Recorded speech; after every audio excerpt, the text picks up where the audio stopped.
Hello, I'm Andrew Voigt, and this is my Component.Studio FAQ. Today I'll be showing you what the cut lines are and how you can best build your design around them to accommodate for what's called drift. When you're in a design, you'll see this button here for overlay. That refers to the red and blue markings that are around the card.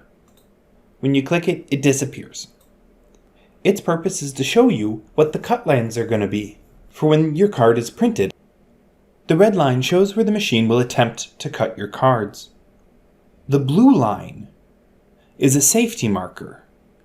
Any important information on your card should always be placed inside this line. Think of it as like a safety rail to protect from drift. To give you an idea of what drift is, I'm going to refer to an article from the Game Crafter. When a card is prepared for printing, someone may have a small border, a large border, or no border at all. When the machine prints and cuts that card, there's a possibility that that card will be slightly misaligned. Note how the border on this side is narrower than the border on the right side. This is a normal occurrence in printing. I want to show you how to design to accommodate and minimize how noticeable drift is. So now that you know what drift is, here are a few tips to help you with your designs. The first is 2 examples of what not to do. Notice this card, but it's laid out so that it only prints right up to the edge of this red line.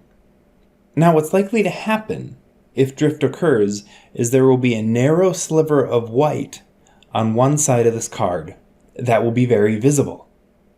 So you want to make sure that your images go all the way out to the end of the red area behind the overlay. The next example, what it does right, the image does go to the edge of the card. But 2 things could probably be improved. You should upload images that have square corners, not rounded ones, to fill out the space entirely. And when the cut occurs here, it's probably not cutting where the designer intended it to. So you should either make cards that intentionally have a border or are intentionally borderless cards. I have a rectangle asset that can be used as a border for any card. Here are the specs for it. Feel free to copy it to make your own border. I have it centered on the X and Y, and I have these values for the width and height. I deselected fill, and I enabled the border.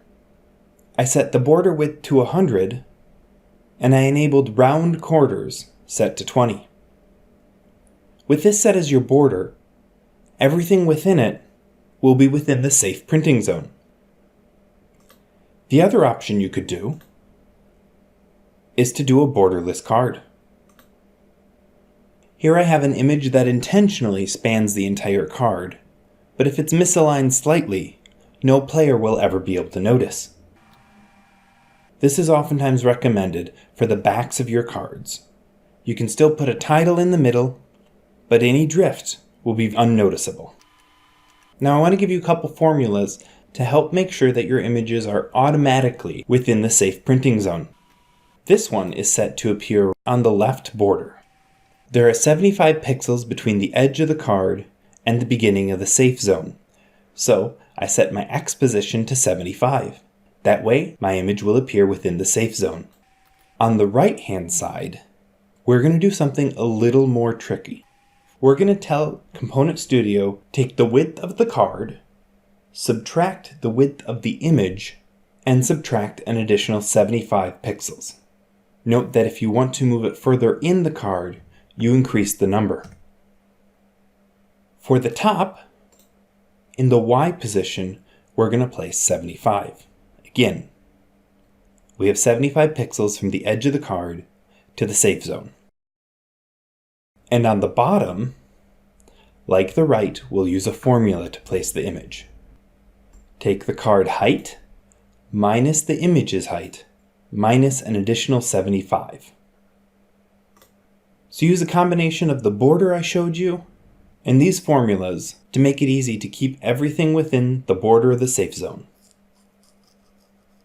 And that's what drift is, and some techniques you can use to help you accommodate for it. Drift is a normal part of printing, so we just need to do our best to prepare for it accordingly. This is Andrew Voigt with Component.Studio, helping you make games to be proud of.